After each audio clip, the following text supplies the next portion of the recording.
ఈరోజు మన దివంగత నేత మాగంటి గోపీనాథ్ గారి సంతాప సభ కార్యక్రమంలో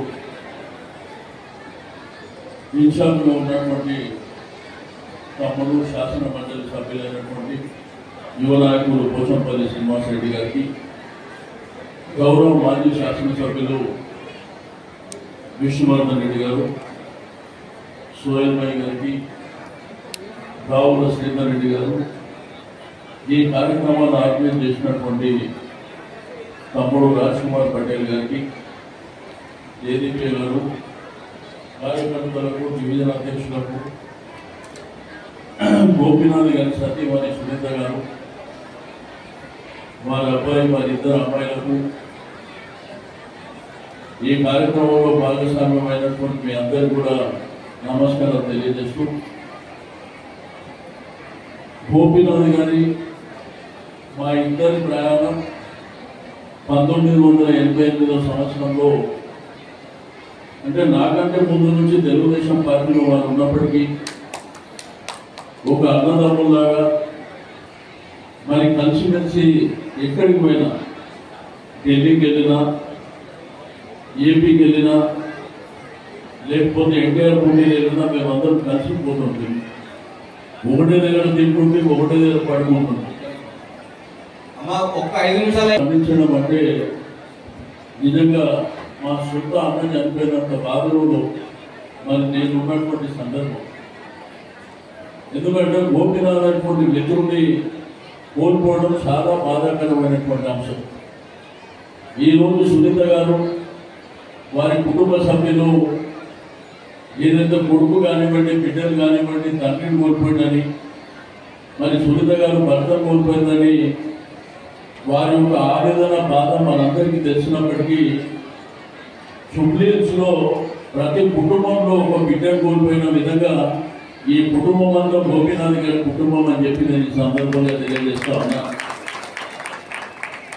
ఆయన కంటే పెద్దోడైతే ఒక అన్నలాగా, చిన్నోడైతే ఒక తమ్ముళ్ళలాగా, ఒక అక్కలాగా, ఒక చెల్లెలాగా కుటుంబానికంటే ఎక్కువ సమయం మీకే ఇచ్చాడు గోపీనాథ్ గారు. ఏ గల్లీలో, ఏ బస్సులో పేరుకేమో జూబ్లీహిల్స్, నియోజకవర్గం పేరేమో జూబ్లీహిల్స్, కానీ ఉండేదంతా పేదరికంలో ఉన్నటువంటి ప్రజలు. నీకు బోరబండ, కార్మిక నగర్, రైమన్ నగర్, ఎర్రగడ్డ, ఈసుగూడ, ఇందిరానగర్, షేక్పేట్, ఏ ప్రాంతం తీసుకున్నా పేదవాళ్ళు ఉండేటువంటి ప్రాంతం. ఎమ్మెల్యేలు నేను అనేక సందర్భాలు, నేను 35 సంవత్సరాల నుంచి ఎమ్మెల్యేలను చూస్తున్నాను. కానీ ఎమ్మెల్యే అంటే ఒక నియోజకవర్గానికి గవర్నమెంట్ ద్వారా జరిగే కార్యక్రమాలని మరి మున్సిపల్ లేకపోతే వాటర్ వర్క్స్ ఇంకో డిపార్ట్మెంట్ ద్వారా కార్యక్రమాలు చేస్తారు. కానీ గోపీనాథ్ స్టైల్ అట్లా కాదు. గోపీనాథ్ గారు సొంతంగా తన కార్యక్రమాలు తీసుకుంటాడు.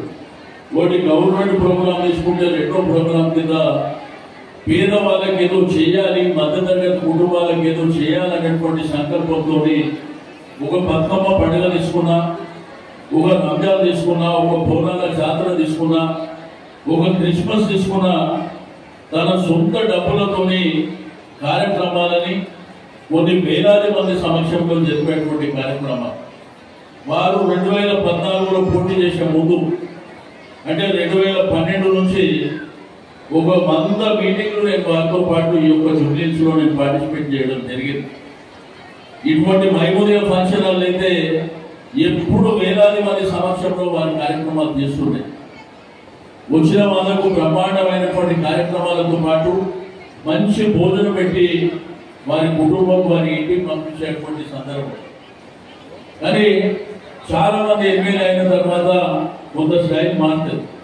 కానీ గోపీనాథ్ గారు పై బర్తు తను ఏ పద్ధతిలో ఉన్నాడో అదే పద్ధతిలో మీ అందరితో కలివిడిగా ఒక కుటుంబ సభ్యుడిగా ఉన్నటువంటి సందర్భం.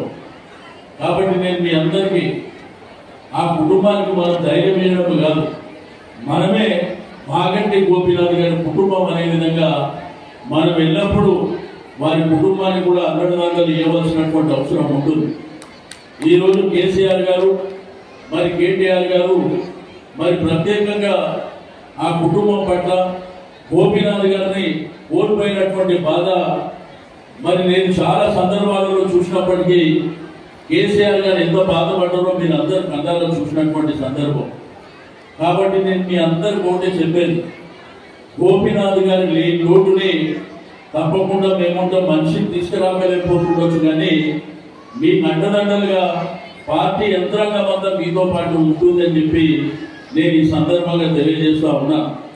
ఒక స్నేహితుడు కోల్పోవడం మామూలు విషయం కాదు.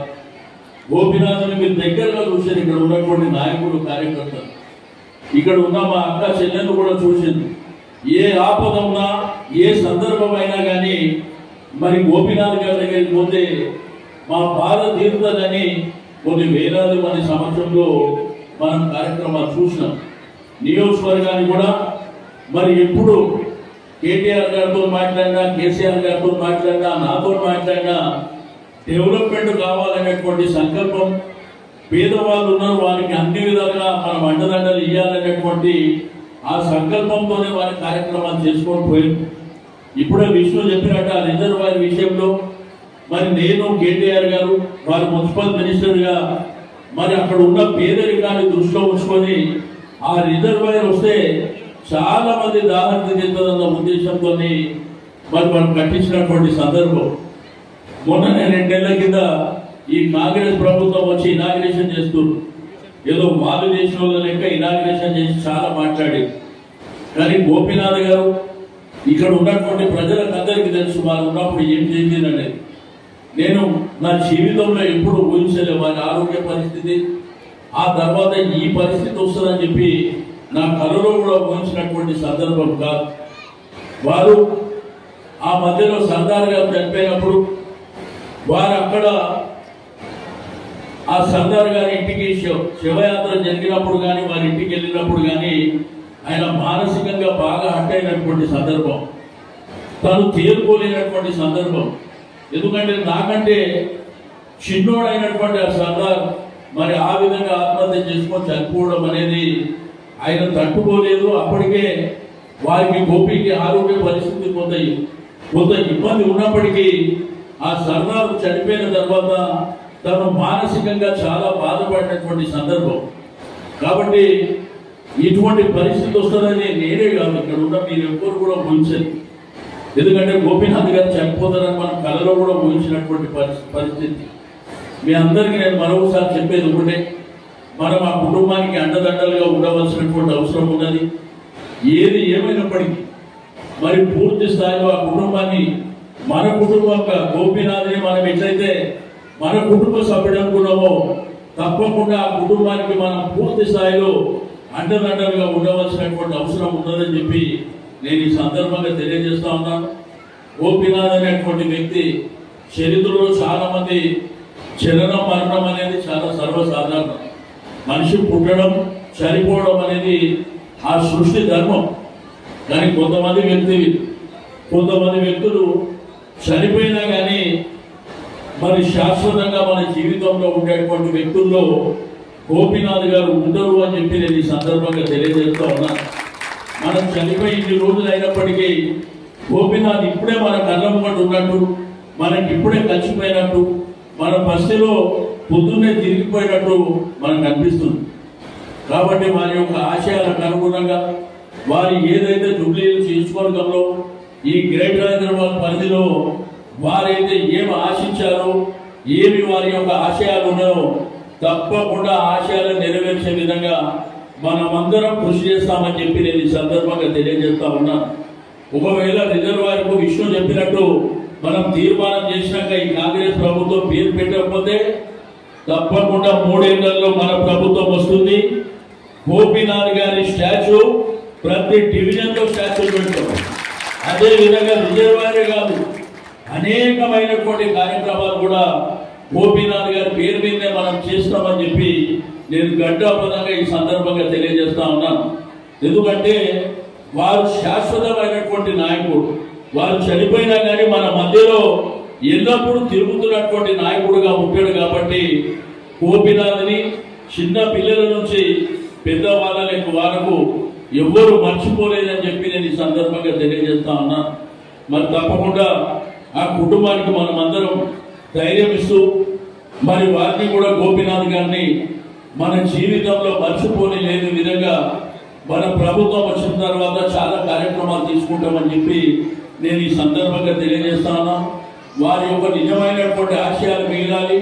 తప్పకుండా మళ్ళా జూబ్లీహిల్స్ లో మనమే గెలవాలి. తప్పకుండా మనం గెలిచి గోపీనాథ్ గారి ఆశయాలను ముందుకు తీసుకెళ్లాలని నేను కోరుకుంటూ మరి ఈ యొక్క సంతాప సభ కార్యక్రమాన్ని ఆర్గనైజ్ చేసినటువంటి రాజ్ కుమార్ పటేల్ గారికి, వారికి సహకరించినటువంటి డివిజన్ నాయకులకు, కార్యకర్తలకు, మొన్న షేక్పేటలో కూడా చాలా మరి సంతాప సభ మరి అందరిని పిలిచి, ఎందుకంటే షేక్పేటలో కూడా నేను పోయినా ఆ రోజు ఆ ప్రాంతంలో 50 ఏళ్ల నుంచి జరిగినటువంటి కార్యక్రమాలని గోపీనాథ్ గారు పట్టుపట్టి చేయించారు.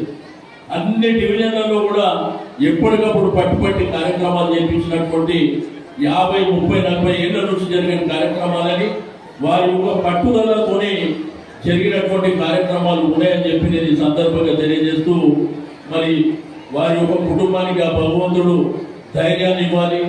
ఈ కార్యకర్తల నాయకులు కూడా మరి ఆ భగవంతుడు ధైర్యాన్ని ఇవ్వాలి.